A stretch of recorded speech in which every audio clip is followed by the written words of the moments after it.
ঠিক কাজ করবে। সালাত নেই, সিয়াম নেই, হজ নেই, যাকাত নেই, কালেমা নেই, দান নেই, সাদকা নেই, কি করবে? পিতামাতা মরে গেছে, এখন হুজুর ডেকে এনে মিলাদ পড়িয়ে দিবে। হুজুর ডেকে আনবে। আমার মতো এরকম পিরহান, পাজামা, পাগড়ি, জুব্বা, কুব্বাধারী আলেমদেরকে ডেকে আনবে।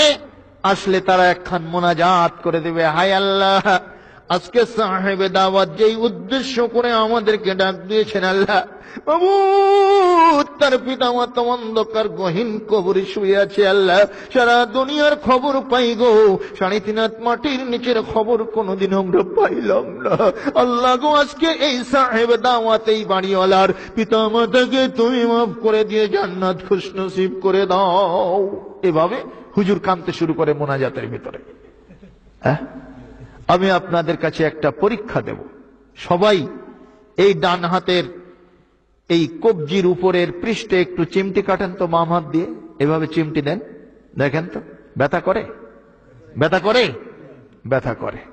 এবার আপনারা বন্ধ করেন, আমি আমার হাতে একটু চিমটি দেই এভাবে। আমার হাতে আমি চিমটি কাটছি খুব জোরে, আপনাদের হাতে ব্যথা লাগে? লাগে?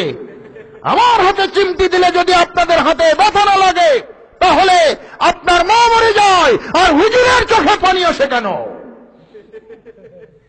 কোন কারণ?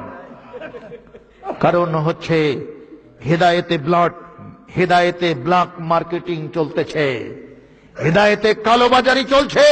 পকেট সাফ করার পায়তারা করে একদল সত্যান্বেষী হুজুর, সত্যান্বেষী আলেম ওলামা এভাবেই মিলাদ, চুলহাম, 40 প্রতিষ্ঠা করে সমাজের মানুষকে তাদের পকেট সাফ করতেছে, তাদের হাত থেকে অর্থ অবৈধভাবে লুটে নিচ্ছে।